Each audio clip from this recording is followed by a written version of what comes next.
Hi everybody, welcome to the second half of Module 4 for Ethics and Professional Issues. In the second half, I want to touch more upon the limits to confidentiality and with a particular focus on mandated reporting statutes and also on threats by clients of harm to themselves and others. And then I'll move on a bit to informed consent, and finally we'll talk a little bit about supervision and consultation. So as I was saying, it's important to make clear to your clients that confidentiality is an absolute. And one of the situations in which you might disclose information is if your client makes a threat of harm to others. And one of the key cases in this area is called Tarasoff versus Regions of California. It's probably the most cited case in this area. And this case talks about one situation, and I'll go over the facts and the issues and the analysis in this case and what the court's holding was with regard to therapists' duty to protect third parties. So in this case, a young man named Podar and a woman named Tatiana went to the same university, the University of California.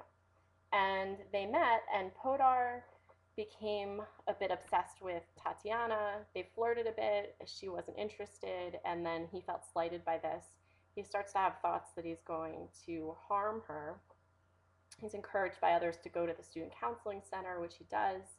He goes there and discloses that he's going to harm an unnamed girl, but she's pretty easily identifiable from his description. Putter then stops coming to therapy, and so the therapist goes to the campus police and says that he made this threat, that in the therapist's opinion, Podar may need to be committed. The campus police track down Podar and they question him. And Podar says that he'll stay away from Tatiana and that he doesn't intend to harm her. And so the campus police don't detain him. Several weeks later, Podar kills Tatiana, and her parents file a civil suit against both the university and the therapist. And in that suit, their claim is that the university and the therapist were negligent in protecting Tatiana from Podar. In order to prove a suit in negligence, generally, you have to show that there's a duty, that duty was breached, and that you suffered damages as a result. So the therapist is arguing that there wasn't a duty. Therapists have a duty to their clients. They don't have a duty to third parties. So the university is thinking this is kind of a slam dunk case because, in fact, if they had disclosed, they would have been breaching their duty to their client by breaking confidentiality. And the court surprised everyone by creating a new duty. And the court says that no, in fact, therapists do have a duty to protect third parties that are reasonably foreseeable victims of their clients' actions. So therapists then do have a duty to protect. And the court bases this largely on public policy and states that when you're weighing the individual's right to confidentiality in therapy and their potential harm to others, it's more important to protect the public at the expense of some loss of confidentiality. It's important to note here the difference between a duty to protect and a duty to warn. And a lot of people confuse Tarasoff with a duty to warn instead of thinking that it's a duty to protect. In other words, the difference between the two is essentially that in a duty to warn, you would have to let the identifiable victim know of the threat in order to discharge your duty, whereas with a duty to protect, there are other ways to discharge that duty, such as letting the police know about the threat and allowing them to take precautions. And in Massachusetts, that's the kind of statute we have. We have a duty to protect statute, just as in Tarasoff.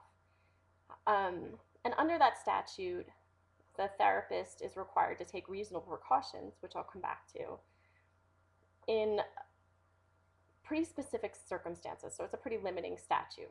So there has to be an explicit threat. There have to be reasonably identifiable victim or victims. And you have to think that the person has the intent and the ability to carry out the threat. Or, in another set of circumstances, the person might have a history of violence, and the therapist would think there's a clear and present danger of the person killing or inflicting serious bodily harm on another. And in that case, you would be expected to take reasonable precautions as well. So what are reasonable precautions? You can look at the statutory language in the slide, but essentially it's going to the police or initiating civil commitment proceedings or actually civilly committing the person. The second instance of limits of confidentiality that I want to talk about in this part is a risk of harm to self or suicidal clients. And this is one of the other situations that probably is most nerve-wracking and difficult to manage for therapists. And it's another situation in which you'd be expected to break confidentiality and civilly commit the person.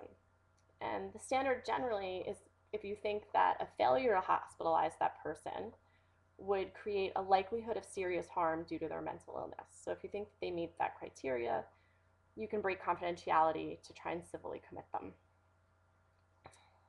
Finally, I just want to touch on informed consent, which I know that we also went over in orientation, but it's an important topic. And the first thing you want to ascertain is whether they can validly consent. So do they comprehend the information?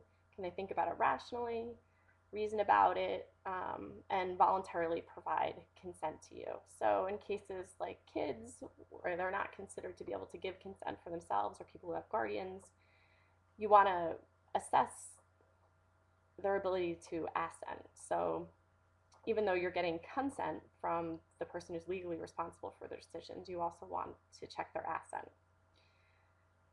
And one easy way to do this is to just check their comprehension, have them repeat back or paraphrase the information that you've given to them. And you also want to document every time that you engage in informed consent. And it's an ongoing process throughout therapy, so don't think of it as just a single incident to be gotten out of the way. But you want to talk about the risks, benefits, and alternatives, the costs, your qualifications and status as a trainee, the implications of diagnosis, the limits of confidentiality, which we've discussed in detail, and the fact that they can refuse services if they want to, and what would happen if they were to do that. So that's an overview of informed consent. I also want to touch briefly on supervision and consultation.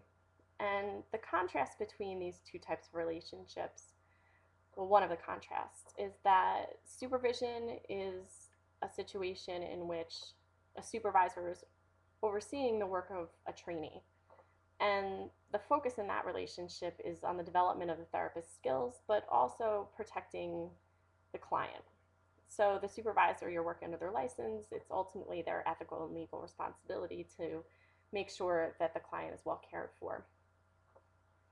And here the focus is on professional growth, and you want to avoid these kinds of dual relationships that we've talked about with supervisors due to the power imbalance that exists in the relationship.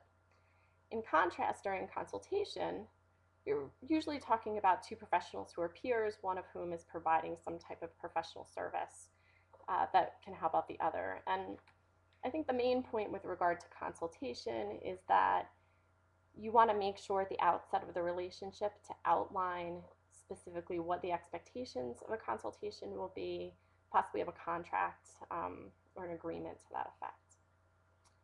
So that's it for Module 4, and I'll look forward to hearing from you all this week in your class postings. Thanks.